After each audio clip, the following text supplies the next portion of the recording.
Bonsoir. Valéry Giscard d'Estaing s'est rendu à l'hôpital d'Ajaccio, au chevet des blessés de l'attentat de l'aéroport. Cet après-midi, vous le savez sans doute, une bombe a explosé, 2 bombes même ont explosé dans l'aéroport d'Ajaccio, juste avant que Valéry Giscard d'Estaing n'arrive.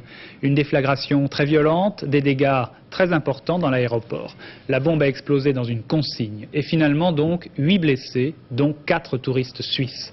L'attentat n'a pas été revendiqué. Paul Amar et Jacques Aubertin, nos envoyés spéciaux qui suivaient le candidat Giscard d'Estaing en campagne, sont arrivés quelques minutes après l'attentat. Voici leur témoignage. 17h23, une bombe d'une très forte charge explose dans le hall de l'aéroport d'Ajaccio. Elle blesse 8 personnes, 4 touristes et 4 femmes. 2 victimes sont grièvement touchées. Un jeune homme de 19 ans, un jeune Suisse, est hospitalisé d'urgence à Marseille. La bombe avait été déposée dans une consigne de l'aéroport. 3 minutes plus tôt, un employé recevait un coup de téléphone annonçant l'attentat. Un attentat qui coïncidait exactement avec l'atterrissage de l'avion de Valéry Giscard d'Estaing. L'heure précise, c'est l'heure de l'arrivée de l'avion du président. 5h20 à peu près. Loin de l'aire d'atterrissage? Oui, loin de l'aire d'atterrissage. Dans l'aérogare même? 150 mètres environ de l'aire d'atterrissage. Et alors le coup de téléphone anonyme a été donné à une personne sur l'aérogare qui a donné immédiatement l'alerte, mais on n'a même pas eu le temps de faire évacuer les gens de l'aéroport. Combien de minutes entre le coup de téléphone et l'explosion? 3-4 minutes. À peine? Oui, à peine. Et le coup de téléphone revendiqué? Non.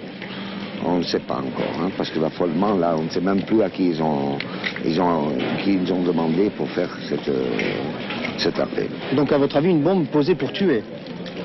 En principe, là, ça fait mal. Ça ne peut faire que mal avec toutes les vitreries que nous avons ici, ça ne peut faire que mal. Et craignez-vous, vous qui êtes corse, craignez-vous d'autres incidents sur l'île? C'est déplorable. C'est déplorable. Je le regrette beaucoup pour nous, Corses, monsieur. Une émotion ressentie par tous les Corses et partagée par Valéry Giscard d'Estaing, qui a tenu, dès le début de la réunion, à condamner très sévèrement les auteurs de l'attentat. Un lâche attentat a été commis. Il a fait 8 victimes. Voilà une attitude qui est indigne de la Corse. Et après avoir lu son discours, Valéry Giscard d'Estaing a condamné une nouvelle fois cette violence aveugle. Le chef de l'État s'est rendu à l'hôpital où se trouvent les victimes de l'attentat. Il a pu parler à 5 d'entre elles. Les autres étaient sur un bloc opératoire.